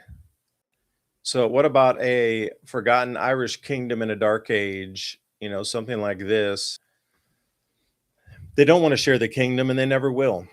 They never have. This system that we are seeing here has been time immemorial. You got to think about it. There were kings and queens from every single segment of society. If you trace it back even to the Sumerians, there were only a handful of ruler gods that controlled the gold and the silver. Everybody else built cities for them. Everybody else was a slave. It's been like that since the beginning. And there's always been this like little core pocket of those that had continued to carry the money down and the wealth and the laws and the knowledge through the centuries, and what are the same people are in control still. And I just don't understand how their control mechanism continues to stay this steadfast and this strong through the centuries and millennia, even thousands and thousands of years. Still, these same people, they give it all these different labels. Now we call them unelected oligarchs in Europe, but they're still trying to control the top down from humanity. And the mechanism seems to be working better now for control because there's digital dissemination of information at lightning speed. Because before, back in the King's day, the Gutenberg press, when it was first invented, you got to think about, the opposition to it. They're like, terrible, the Gutenberg, you can tell the kings are going to make a raw for the king. But in the back, they're going, hell yeah, we got to go back. We could put out disinformation even back then 10 times faster and get people to start to fight amongst themselves even faster. So you got to start to think about 300 years ago, they were already taking advantage of information through a printing press being pushed out faster. And to a point back to the monks in the 1200s, rewriting every single one of the manuscripts. It'd be like, I was reading some of these accounts that have like 30, 50 monks literally in with those open books, writing one letter at a time. R, everybody, okay, R, and then they agreed, and then they all wrote the one letter, and then they moved on to the next letter. But they translated I shouldn't say translate, but they rewrote entire Bibles one letter at a time in agreement on single letters before they'd even stroke the letter. So there would be zero mistakes. At that level of 30 to 50 people in a room listening to an orator like beating a drum on a canoe captain or something, R, L, and everybody would have to yell back L, and then they would write the letter. Right. That's crazy. And then you got Gutenberg press, so it could only move at a certain speed. Gossip only moved so fast as the horse. Gossip only moved as fast as the newspapers in the trains. Now and it could only move so fast with 3, 5, and 8 channels, in the 1960s. People still needed to talk and then, share it. But now it's like individual for you, AI created content to bend your mind in real time, that things can be shared really thousands of times faster than even in the 1990s. So think about that. Whatever their control mechanisms were that kept them in power through the last thousands of years, through dark ages and rises and falls of full-on civilizations and rebirths of Europe of continent size, they're still here. And it's weird how they continue to stay in power and have so much control with wealth over this planet.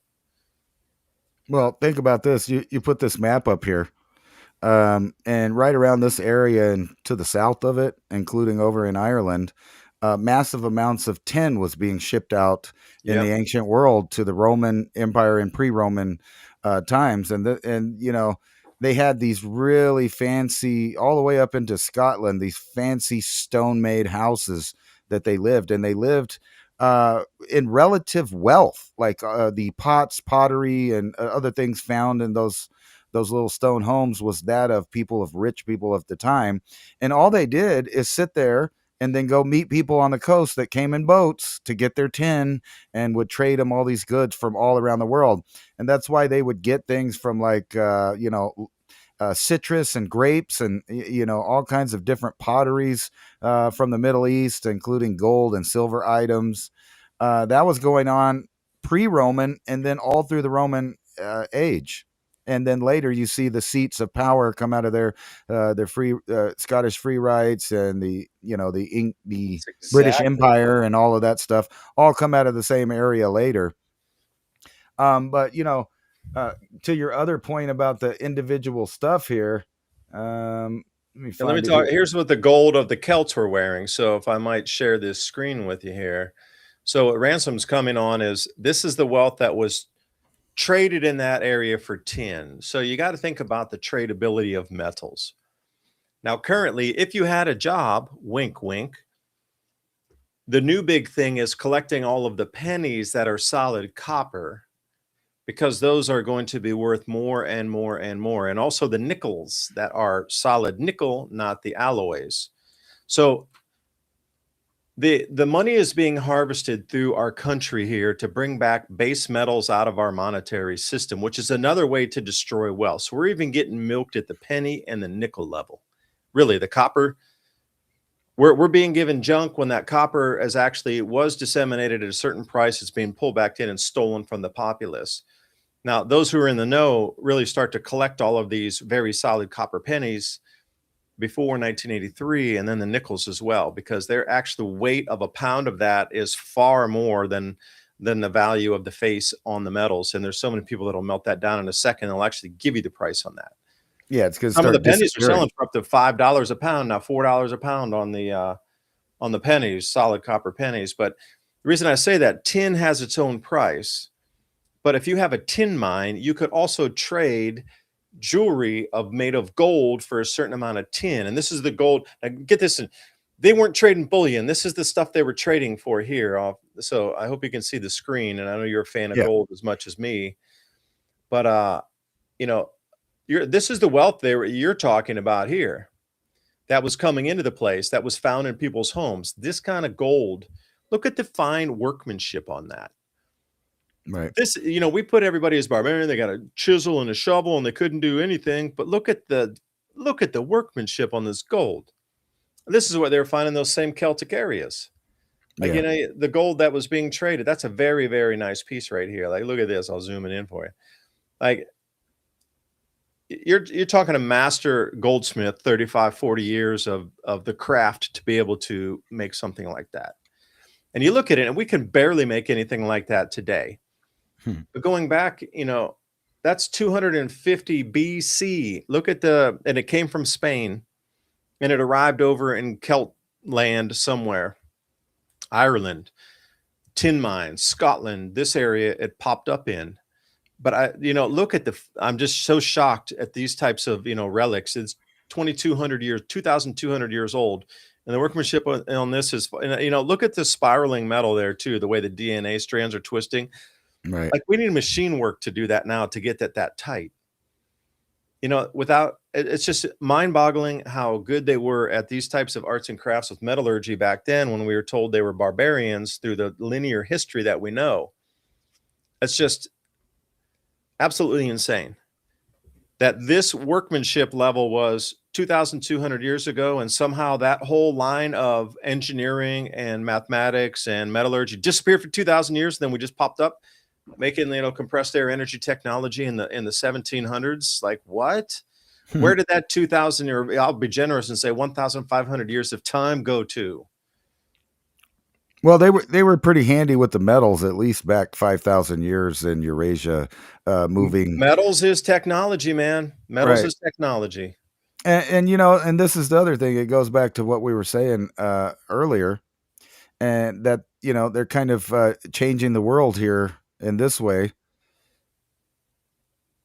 This is the and you brought this up a minute ago. It's the tailored to each person, but when you're looking at these articles and you're being tailored to, you have to realize, if you're not paying attention, you might not realize, but you would have to realize that there's a lot of errors, fictional quotes. And they're talking about, this is the Washington Post's AI generated podcast. And I remember only a few years ago when I brought up the article that was talking about the first AI newspaper that had came out. And then, it spread to the other websites. And here is probably the only thing that I've seen on the internet that you could consider good news in a while.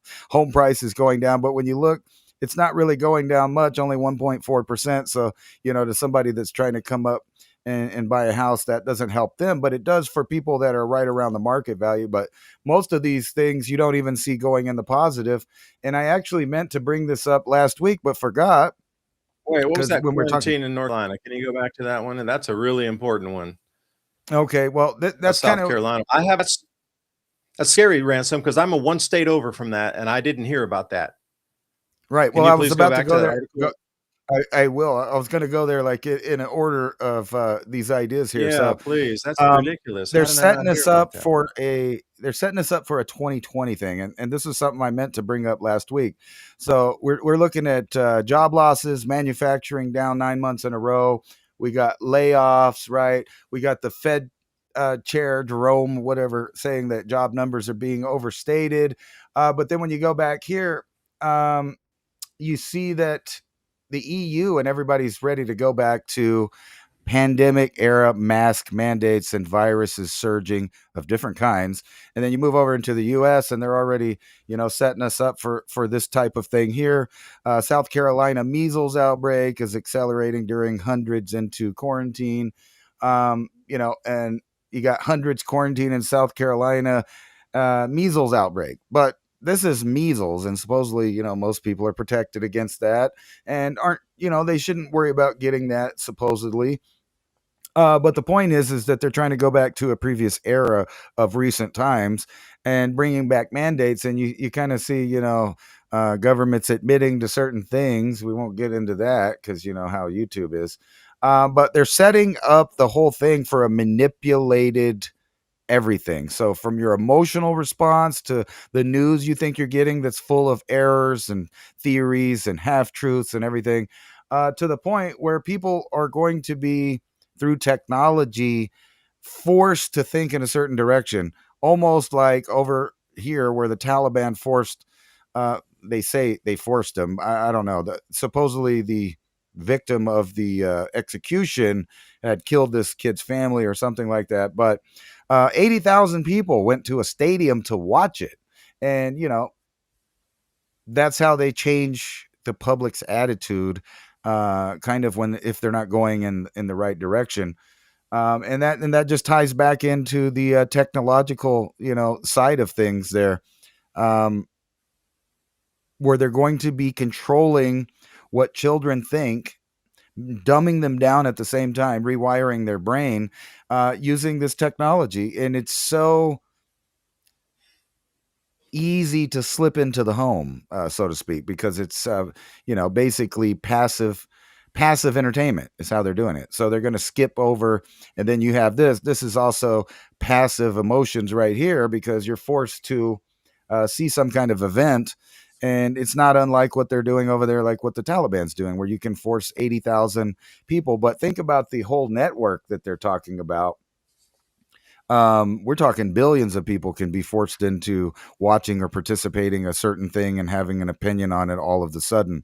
And then more industry being shut down over here. Even if you're not a smoker or a fan of it in that way, just for the biodiversity. And then, we were talking about the cannabis ban that's they're trying to do, and all of these people that invested billions into these different industries now going to get robbed. And it's also going to drive the genetics underground to black market growers. And then, they are prepared to let us know that we are entering the phase that they're just going to start calling World War III at one point. As you can see us seizing these, tankers full of oil and talking about hitting. I'm going to have to go out on a limb and just say I definitely don't agree with that at all. Well, this is just for your visual, so you see that something's happening. Well, I saw that it happened, but you got to look at it. This is considered piracy in most eras and areas through history. If you really want to rewind the clock, like in the 1700s when the Spanish were, or depends if it's Dutch or the Spanish or the English or the Portuguese or whatever, during those times, let's say back in the 1400s, what they did right then was considered piracy almost through the last 500 to 600 years of, maritime transport. That who's arbitrarily making the rules? Like that's a sanctioned tanker. Well, who says it's in international waters? Come on. Well, it's even closer off. You can't tell me that that's legal to do that. It goes right into the golden rule there. It's who has, the gold makes the rules there. So if you're the empire in the area, and people are basically thinking that Maduro's already in hiding. So they're already expecting from their end an Iraq style, shock and awe to certain sites in the area. And oh, wait a second. I got to add to the story then, because that girl this morning, like in a 007 move, going through 10 checkpoints to get to a little boat. And then they told the U.S. Air Force, don't shoot on the boat because they're going to get her over to Curacao. And then the opposition leader got flown from Curacao over to like Norway to accept the Nobel Peace Prize like a few days late. Right as you just said that, at the same time Maduro's leaving, the opposition leader had to sneak out through 10 checkpoints. And an Right. extraction expert had gotten her out of Curacao. And then Well, it was that whole, oh, and then she rocks up at the ceremony like a few days later, like, oh, I got out. Thank you everybody for getting me out. But then the whole thing, like, again, that's a mixed message.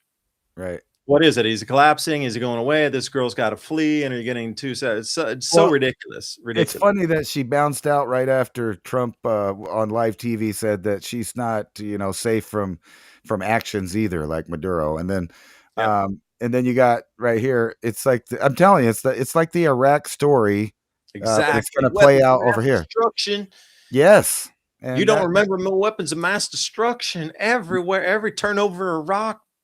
well, we're going to have to look And for there's a nukes. weapon of destruction, masses of them And everywhere. that whole thing used to irritate me so bad when they would get on TV and debate whether or not Iraq had weapons of mass destruction. And they Oh, would God. always use the example of the yellow cake uranium that never existed, but they failed to mention like the sarin gas and the mustard gas and the other stuff that the United States sold directly to Saddam Hussein. So yes, he had weapons of mass destruction. We sold them to him. He used them on the Kurds. When we tried to sell it to the Kurds first, and then they backstabbed us by trying to sell it to Saddam, and then he used it on them. So it's a whole funny thing that we never And it brought up didn't even any. work, really. That's the whole thing is, see, that was, Right. I don't know whether, I hate to cut you off, man, but it didn't work as planned. Like, right, these chemical weapons in your mind, they just absolutely decimate everything. There's not a living thing around. It's the most dangerous thing on the planet. But in real life, using them on the battlefield, dude, they were inoperable. They work to an extent, but not even remotely close to your mind the way it has perceived through your programming of how a chemical weapon can be that deadly. It just didn't. It was not. It was such a farce to look at that and then go, "That's all they had." Like what? Yeah, and then we kind of Well, ignored shrapnel it. does as much. Like We what? you remember we kind of ignored it again when we accidentally dropped ISIS missiles and stuff that they could put gas on, and then you had the whole Assad thing with the poison gas and all that. And nobody asked, where did all that stuff come from? There was weapons of mass destruction. We sold it to several parties in the Middle East for destabilization, and then claimed that a fictional one was the excuse to go in. So it's funny, but they are going down this Iraq path right here. Like it says, here's the Baghdad Bob moment right here. Raging Maduro vows to The break America's incubators, they're teeth. pulling the babies out of the incubators, Ransom. They're pulling the babies out of the incubators. Should I cry like I think it was the ambassador's daughter did on TV to say they're pulling the baby. Yeah, The which whole, turned out to be farcical thing too. That was the total ambassador's BS. daughter that was making those statements. It was all just a show, Right. man. And It's all that was fake. total BS. And here Total we go BS. right No, with right down the cherry on top of the yellow cake. right. And here we go down the same road again. Nukes in Venezuela. Did Russia give Venezuela nukes? In Venezuela. Yeah. Putin holds call with Maduro, backs Venezuela after U.S. seizes the oil tankers. See, here's the warning to Colombia while she's over there getting Now it's the Colombia. medals. Yeah, okay. We've been in And then, Colombia's ass since like Bush, right? right. And then Exxon's saying, you know what? Good for us. We're gonna billions earning growth. That sounds all good because you remember Chavez burned Exxon and all of those guys. And now we're doing it back, and we're going to take over that spot. But recently, For they've free, admitted, we got a discount. We got the 5-finger discount. right? And then you got Denmark cutting funding to Ukraine, which you're going to see several other countries follow this route, including the U.S., because we're going to go ahead and turn Ukraine into East and West Germany. We're gonna deal with it half down the middle. Zelensky, he played himself out of a hand to stay in there, so they're just going to cut it up without him. Europe saying that we're an enemy because we don't want to go into World War III with Russia, but they are determined to continue to do it. Right here, Russia So crazy rapidly too. gaining territory in Ukraine. Out. One of those Here's articles this one. coming out today. No, go ahead. No, here's another Yeah, one that's that's exactly talking what I about. want to reference here. Yeah, they're going to prepare for a war that for me, my grandparents. Yep, it's WW2 again. We just They moved endured a the lot, man, names. coming back from that war. Fuck. Yeah, they want to do it again. But it goes along with the Agenda 30 plan to reduce population worldwide by 80%. 80% is a big number. Even the Georgia Guidestones said basically 90%. So that figure between 80 and 90 is the number that they want to go with. And you can go to different TED Talks and listen to these different technocrats talk about how they agree with that, including, remember Bill Gates, where he gave the whole formula. If we just, give enough people medicines, then that'll control the population. Europe to prepare for war-sized conflict with Russia. So, like, I got all the different flavors of it here. You're left, you right, you're the conspiracy theorist. Guess what? All of them are saying we are going to world war. And leak files show that U.S. wants to persuade 4 nations to leave the EU. We had a leaked document the other day that talked Well, about yeah, how which if we had, nations, though? Ransom, let's which see, nations are they asking to leave? Does it say? it sounds Poland? like Okay, Hungary. Well, Hungary wanted to get out anyway. Italy wants to be out. Poland. These are all nations that were already like, hell, help us to get out of here already. But well, you Austria. remember Well, I you went to remember we Austria down. That's like the center. There, like if there's a second center of the EU, it's in Austria. I tell you, I came in the 1990s, the late 1990s. I came back to New Mexico after leaving as a young person and coming back. And when I got here, the Air Force Base had Italian, German, Japanese, and Korean pilots learning how to fly. Right. So when you drove into the base, you saw all the flags of the axis of evil. Right. So I don't know why they're playing games with the order of nations that team up with each other. But today you can see that, I don't know, Austria, They need to Hungary, keep you Italy, distracted. Poland, these are all the World War II countries, right? And then we have the factions, but they're changing. You have Turkey talking about they want to go ahead and help build an Islamic State, which is basically a repeat of the Ottoman Empire. They're lining everything up to be a copy where they're just switching it around. And another document that leaked the other day was supposedly our think tank's version on what would happen if we tried to defend Taiwan, in which it said we would lose to China. And then, we talked about that last week also. Yeah, but hold on, Ransom. Hold on. I'll say the same thing again for anybody out there that's scared of that. If the chip manufacturing is hindered with or destroyed or damaged or that supply chain is cut off, all of this global agenda that we're hearing about stops and it rolls back 5 years or even more because they just won't have the chips to do that. So, you're looking at one thing what they're saying out of the side of their mouth, but then on the other side of the mouth of the 2030 goals are non-accomplishable. This is really not even remotely accomplishable without all the continuous chip production. Never ending, ceasing mountains of this stuff rolling off the island to be able to fly out everywhere else to get these devices produced, That's to why put they're them in informing place us. for this control net. And without them, you cannot complete the 2030 agenda.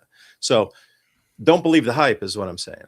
Well, it seems like somebody's trying to throw a wrench in it as far as who gets to control the outcome of the Agenda 30. And there's several players in it there, but this is the U.S.'s answer. We're just going to start we're going to start it up here. We're going to start ripping the materials out of our allies' countries and our own. And like this one, that's why I pointed this out. U.S. military developing small refineries for critical materials so that they could, what does it say down here? Compete with China right here. Compete with China Yeah, but because we're going to go to war with China.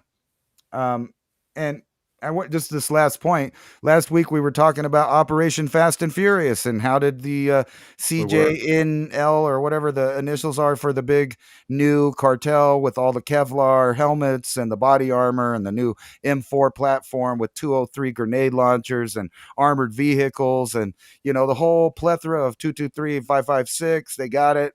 And then here just the other day, Obama's DEA chief financial director arrested and charged with laundering $12 million for the Mexican drug cartel, which is exactly the one that we were speaking of. And right here, 25-year DEA veteran also schemed to provide high-grade military equipment to dangerous cartels, according to DOJ documents.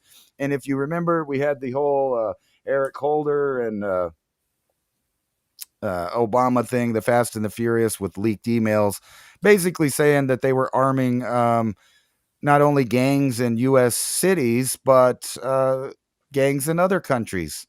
Now, why would they do that? Well, they told us why, right in the emails, to attacked the Second Amendment and the ability of the American to own and possess its own protection device systems. It was there to cause chaos, mass shootings and attacks. But really, that wasn't it. Really, it was just to fund and destabilize south of the border here so that we can accomplish a third world war, but in the Western Hemisphere. Provided things stay stable enough, and that's where the rubber meets the road.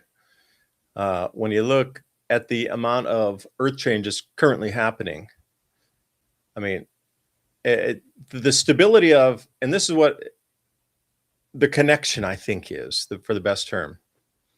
Let me share the screen with you.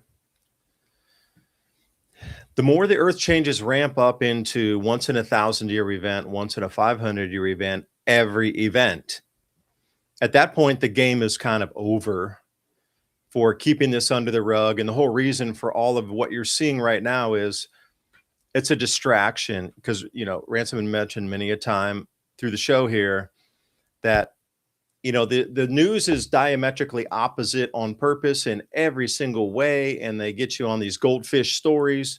There's a purpose for that, to keep you distracted completely. Now, why would they want you distracted? Well, the earth changes and our civilization are non-salvageable. They don't go together. It's an oil and water event happening now. The South Atlantic anomaly has almost doubled in size in under 10 years. So they're looking out, going into the forecast. All right, this is starting to be an exponential runaway. Before it was sort of a linear, but now it's becoming exponential. Increase in the size of no magnetic field on the south side of our planet. If this were to double again, it would go all the way over to South Africa and beyond. And it would be more than a quarter, but less than a half of the entire southern part of our world with zero magnetic field. To the point where even a breath from the sun, the lowest possible CME would send auroras and electrical connections through the Earth's magnetic field down there.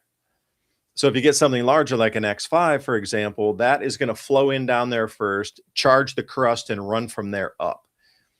These earth changes are a direct relation to how fast the governments are going to need to move on their plans.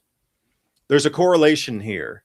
The more the earth changes ramp up into the once in like an X for a variable, the governments need to respond with X as a variable with that to distract the populace from all of this happening, because the food prices are going to continue to keep rising because of this. There's so many gargantuan things happening. I'm looking around going, the food's going to get a little more expensive because everywhere they grow food is just having ridiculous amounts of, unthinkable weather events on these areas.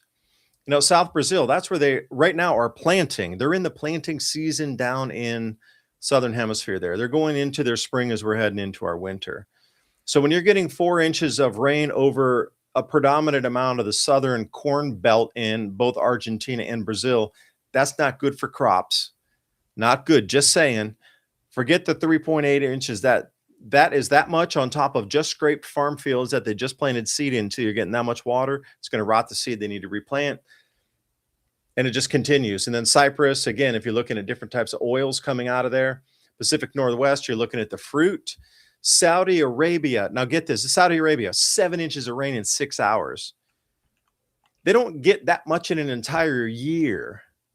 So put this in perspective. They got more than a year's worth of rain in 6 hours.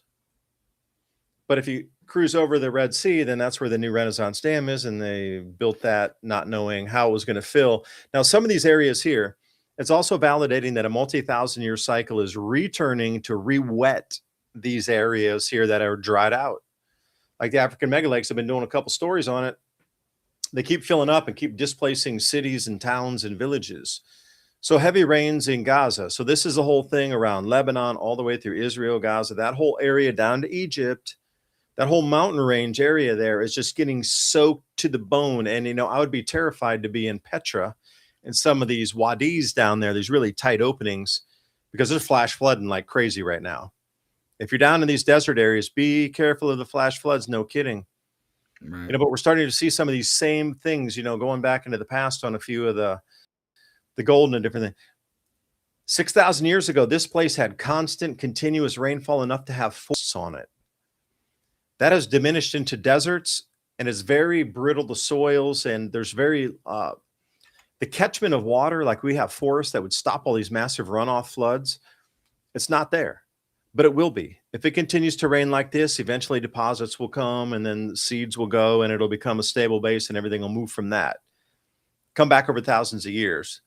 The flipping of that cycle from complete dry, it's as dry as it's ever been probably 20 years ago. It's never going that dry again in 6,000 years from this point forward. That was the driest it will ever be on our current planet's climate cycle, that it could possibly be that dry. That's the driest it ever was, ever. So if you were to look back, 6,000 years from now, they'll go, oh, the complete low where there was almost no moisture in Africa was 6,000 years ago. It's the lowest it's ever been in the last, 36,000 year was, this time right now, it's about the driest it's been.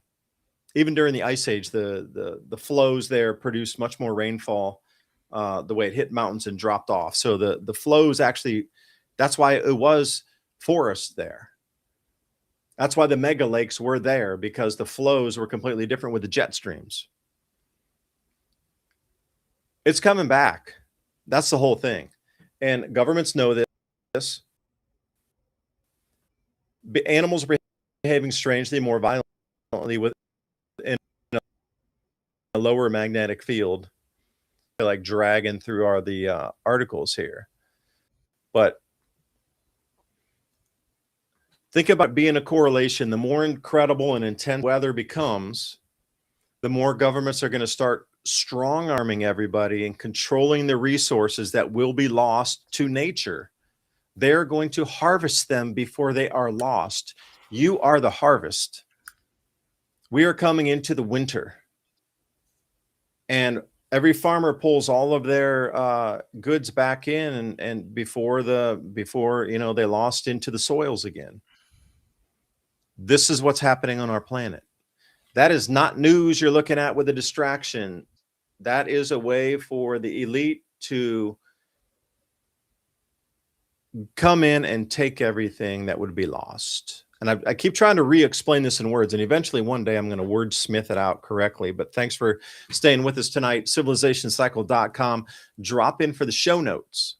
10 different points that we talked about here. And also, please support our sponsors that you've seen tonight: VNI.Life, Victory Nutrition International, Hemp Lucid, and also Alpha Vedic, the dental solutions. I really like that scrub on the tooth, because I'm telling you, my teeth get so squeaky clean when I use that one.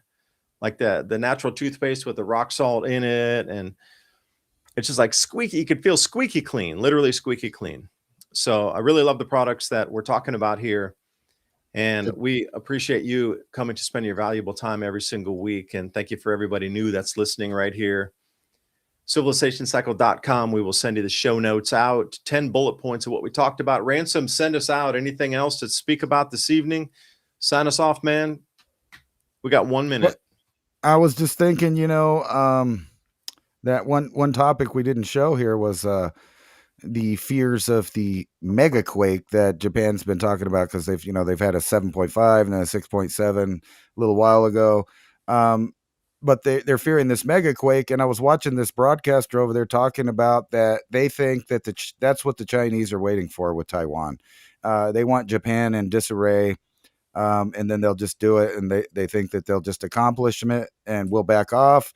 And we might, considering we moved the fleet a long time ago from there. So yeah, who knows what the Christmas will bring us.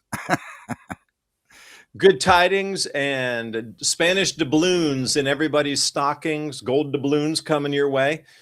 Wish you the best. Manifest. Kilograms of gold coming into our stockings.